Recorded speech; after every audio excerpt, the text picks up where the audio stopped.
Naisip nyo na ba kung bakit doon sa malamig at laging nababalot ng hamog ng mga bangin ng Echo Valley sa Sagada Mountain Province, may isang tanawing tila literal na humahamon sa mismong batas ng kalikasan? Welcome sa ating pinakabagong pagpapaliwanag. Ngayon, pag-uusapan natin ang isa sa mga pinakanakamamangha at pinakabihirang tradisyon sa buong mundo, ang mga nakasabit na kabaong. Sa unang tingin, para talaga itong isang malaking misteryo na nakapako sa matarik na bato, di ba? Pero sa pagtalakay natin ngayon, makikita nyo na hindi lang ito basta mga piraso ng kahoy na nakabitin sa hangin.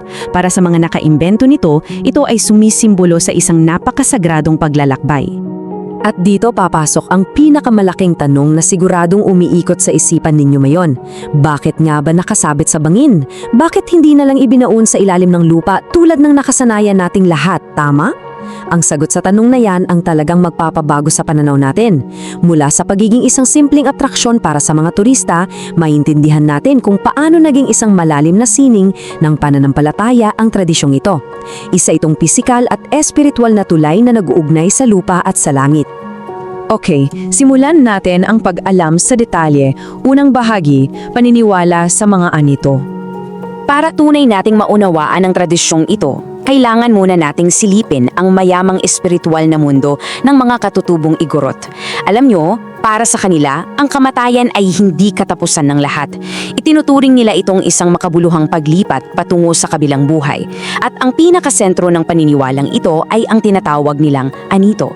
Para sa mga taga-Sagada, ang mga anito ay ang mga ninuno o espiritong hindi tuluyang lumilisan. Kumbaga, nagiging mga tagapagbantay sila na patuloy na gumagabay at pumuprotekta sa mga naiwan nila dito sa mundo ng mga buhay.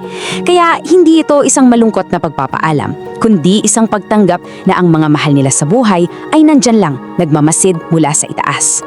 At kapag nalaman nyo ito, magiging malinaw kung bakit doon nila piniling ilagay ang mga kaong. Bakit sa mataas na bangin? May dalawang layunin yan, espiritual at praktikal. Una, nariyan ang espiritual na pag-angat. Naniniwala sila na habang mas malapit ang kaong sa langit, mas mabilis at mas madali para sa kaluluwa na makarating sa kabilang buhay. Pangalawa at pangatlo, para ito sa matinding proteksyon ng mismang katawan.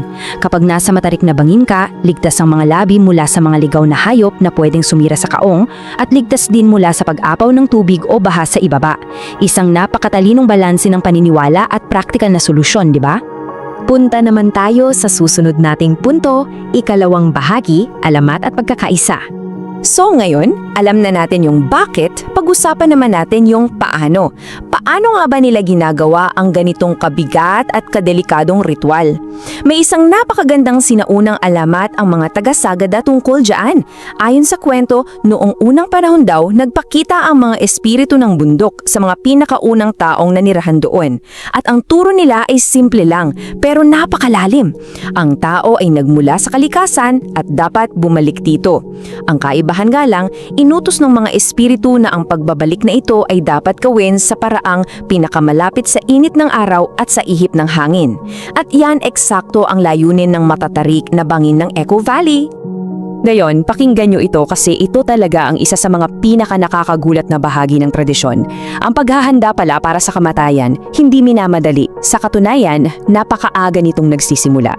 Kadalasan, yung mismong kahoy na kabaong na gagamitin ay matiagang inuukit ng mismong taong hihimlay doon habang buhay pa siya at may sapat na lakas. Isipin nyo yon, ang tapang at ang payapang pagtanggap mo habang inihahanda mo yung sariling kabaong. Ipinapakita lang talaga nito na wala silang takot sa kamatayan. Tinatanggap nila ito bilang isang natural at napakasagradong bahagi ng kanilang pagkatao. At kapag dumating na ang takdang oras ng pagpanaw, walang naiiwan. Imposible naman kasing iakyat yung mabigat na kabaong sa matarik na pader ng bangin ng mag-isa lang, di ba? Dito nakikilos ang buong komunidad. Ang bawat paghatak sa lupid, ang bawat pag-akyat sa mga bato, hindi lang ito basta pisikal na trabaho. Simbolo ito ng matinding pagkakaisa at malalim na paggalang. Tulad nga ng mga nasuri natin sa mga nakaraang pagpapaliwanag tungkol sa mga taga-Cordillera, walang galaw dyan na walang kasamang sagradong ritual at taimtim na panalangin. Talagang dadamayan ka ng buong bayan. Now, what's really interesting about this next slide is ikatlong bahagi, sangadil at posisyong sanggol. Tutukan naman natin yung mga mismong pisikal na detalye ng proseso. Talagang nakakamangha kung paano maingat na inihahanda ang katawan ng yumaon. Bago pa sila tuluyang isabit, kung tititigan ninyo yung mga bangin, may mapapansin kayong mga kahoy na upuan doon na kasama ng mga kabaong. Ang tawag nila dyan ay sanghadil o ang upuan ng yumaon. Bago ipasok sa loob ng kabaong, inuupo muna ng maayos yung namatay sa sanghadil na ito. At ang rason, naniniwala sila na sa ganitong posisyon, ang tao ay nagmumukhang marangang, tila kalmadong naghihintay na lamang sa simula ng kanyang dakilang espiritual na paglalakbay.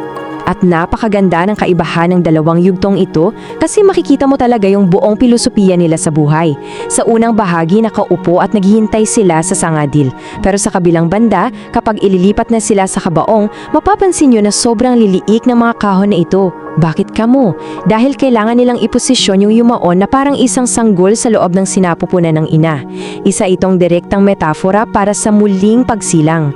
Kung paano ka dumating sa mundo mula sa kalikasan bilang isang inosenteng sanggol, ganoon na ganon ka rin dapat bumalik sa iyong dakilang lumikha. At nandito na tayo sa huling bahagi ng ating pagtatalakay. Ikaapat na bahagi, paggalang sa sagradong kultura. Grabe, napakalalim at napakayaman ng tradisyon na ito, di ba? Ngayon, sa panahon nating ito na puro na modernisasyon at teknolohiya, paano ba natin dapat tingnan ang sagada at ang mga nakasabit na kabaong nito? Kasi minsan, dahil sa paglago ng turismo, madaling makalimutan yung tunay na halaga ng lugar. Madalas nagiging background na lang ito para sa mga magagandang litrato o kaya itinuturing na isang nakakatakot na misteryo para sa mga bisita. Pero kailangan nating tandaan kung ano talaga ang nasa harapan natin. Ang Eco Valley ay hindi isang simpleng atraksyon, isa itong sagradong hantungan. Dito nakahimlay ang mga bayani, ang mga lolo at ang mga lola ng ating mga kapatid sa Cordillera. Ang kanilang tradisyon ang nagpapatatag sa kanilang pagkakakilanlan at talagang hinihingi nito ang pinakamataas nating antas ng paggalang. Kaya naman, bago natin tapusin ang ating pagsusuri sa aram na ito, gusto kong iwanan ang tanong na ito sa inyo para pagnilayan. Ngayong naunawaan na natin na ang mga nakasabit na kabaong ay hindi pala isang nakakagimbal na tanawin, kundi isang napakagandang tula ng pagmamahal, pananampalataya at literal na pagbabalik sa kalikasan, ano ang inyong nararamdaman kapag nakakakita kayo ng ganitong uri ng tradisyon? Paano nito binago ang pananaw ninyo tungkol sa siklo ng buhay at kamatayan? Magandang pag-isipan yan, patuloy sana tayong matuto at magbigay pugay sa yaman ng ating kultura. Maraming salamat sa pagsama ninyo sa ating malalimang pagsusuri ngayon. Hanggang sa muli! Kung nagustuhan mo ang kwentong ito, huwag kalimutang i-like ang video, mag-subscribe at i-on ang notification bell para sa iba pang alamat at kwentong bayan. I-share mo rin ito para mas marami pang Pilipino ang makaalala ng kagandahan ng ating mga kwento.